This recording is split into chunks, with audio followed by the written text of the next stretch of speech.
stood 4-2 with but 1 inning more to play.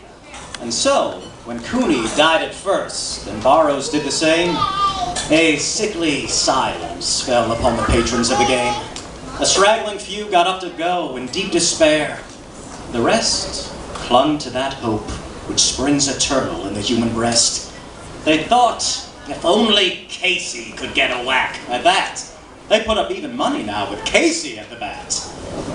But Flynn preceded Casey, as did also Jimmy Blake. The former was a Lulu and the latter was a cake. So, upon that sickened multitude grim melancholy sat, for there seemed but little chance of Casey's getting to the bat.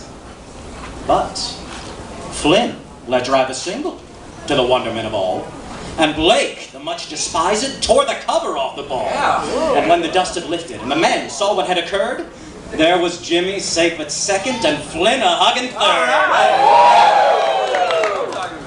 Then, from 5,000 throats and more, there rose a lusty yell. Yeah. It rumbled through the valley and it rattled in the dell. It knocked upon the mountain and recoiled in the flat.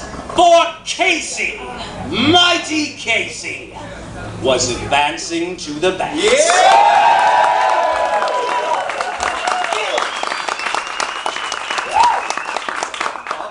There was ease in Casey's manner as he stepped into his place.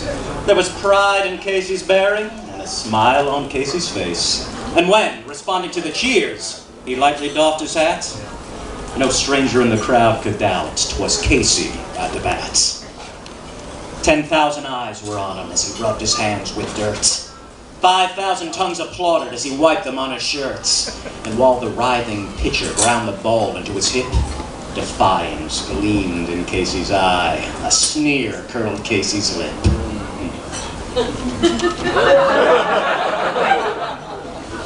Close by. Let's skip some. There we go. And now.